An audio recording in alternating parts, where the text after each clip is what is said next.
এবারের ঈদে ঢাকা দক্ষিণ সিটি কর্পোরেশনের ৩১,২৬৬ টন কোরবানির পশুর বর্জ্য অপসারণ করেছে, আর উত্তর সিটি ২০,৮৮৯ টন।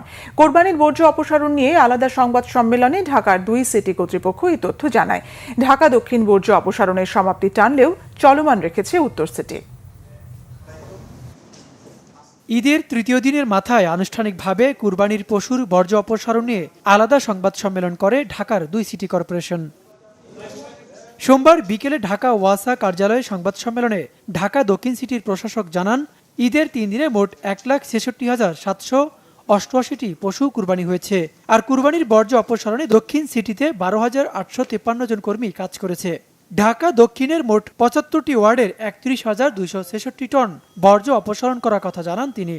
আমাদের প্রায় ১২,৮৫৩ জন কর্মী কাজ করেছেন এবং ২,০৭৯টি যানবাহন আমরা ব্যবহার করেছি। আর আমাদের যন্ত্রচালিত বিশেষ ইকুইপমেন্ট ৩৪৪টি আমাদের এই কাজে নিয়োজিত ছিল। ১২ ঘন্টার ভিতরে শতভাগ বর্জ্য অপসারণ করা এবং পরের দ্বিতীয় এবং তৃতীয় দিনের বর্জ্য অপসারণ করা, এবং এখনও আমাদের কর্মীরা কিন্তু মাঠে আছে, তারা বর্জ্য কালেকশন করতেছে।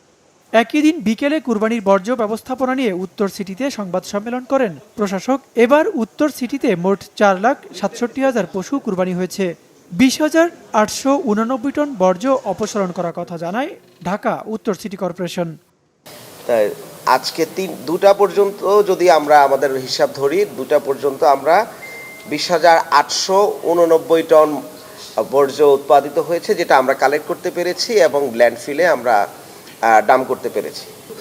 এখনও তো ময়লা জেনারেট হচ্ছে, এটা হচ্ছে একটা বড় বিষয়, কারণ আজকে বিকালেও কিছু কোরবানি হবে অনেক জায়গায়।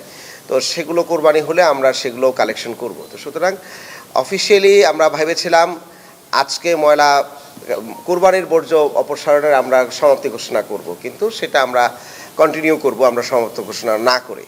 কারণ হচ্ছে যে আমরা জনগণের সাথেও কথা বলে দেখেছি যে আপনারা এই যে পার্টিগুলোর মধ্যে মাংস বানানো হয়, সেগুলো অনেকে কিন্তু রেখে দেন, একদিন ২ দিন পরেও সেগুলো ডাস্টবিনের মধ্যে কিন্তু পৌঁছান। অনেক জায়গায় এখনো বর্জ্য রয়েছে, তাই বর্জ্য অপসারণ কার্যক্রম চলমান থাকবে বলে জানান তিনি। ওবায়দুল্লাহ মামুন, বাংলা ভিশন, ঢাকা।